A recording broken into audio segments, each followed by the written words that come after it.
So my brother and I and a guide named Joe went out in the bay on Joe's boat, and our aim was to go fly fishing for bonefish, which is a kind of fish.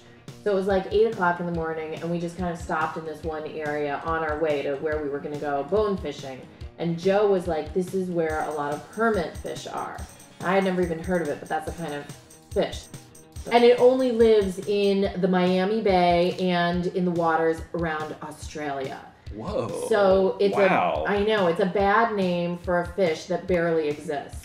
So Joe, the guide, he was like, this is where a lot of permit fish are, and they love live crab. It's like ice cream to them. And so he was like, Andrea, why don't you just cast?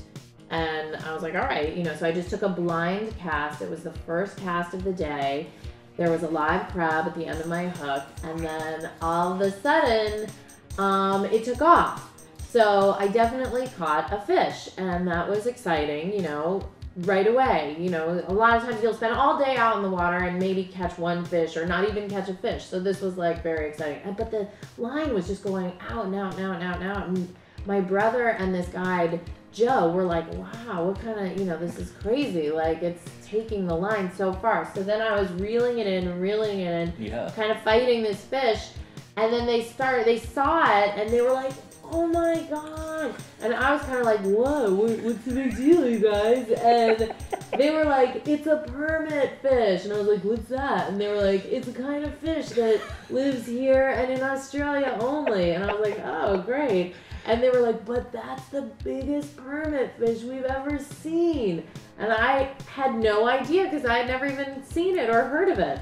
They were like, we can't touch your rod because if it is a world record fish, then you won't get the world record. And I was like, world record? What are you talking about? I'm just like in town from Brooklyn, like for the weekend. Anyway, so I reel it in. Neither of them touched my rod. They refused to. It took about 20 to 30 minutes to reel in this gigantic fish that was not very attractive. They were like, still like, oh my God, that's so big. So they weigh it, and it was 42 pounds. So Joe calls his friend, another guide, and he's like, look up who caught the biggest permit fish on an 8-pound test line. And the guy was like, all right, I'll call you back. And halfway through the day, of course, we didn't catch anything the rest of the day. So halfway through the day, Joe got a call back, and he was like, yep, she broke the world record. And we were like, what? I mean, I couldn't believe it. I could not believe it. I mean, that was just dumb luck on my part. I mean, but I'm definitely listed in the International Game and Fishing Association, and I was featured in Sport Fishing magazine.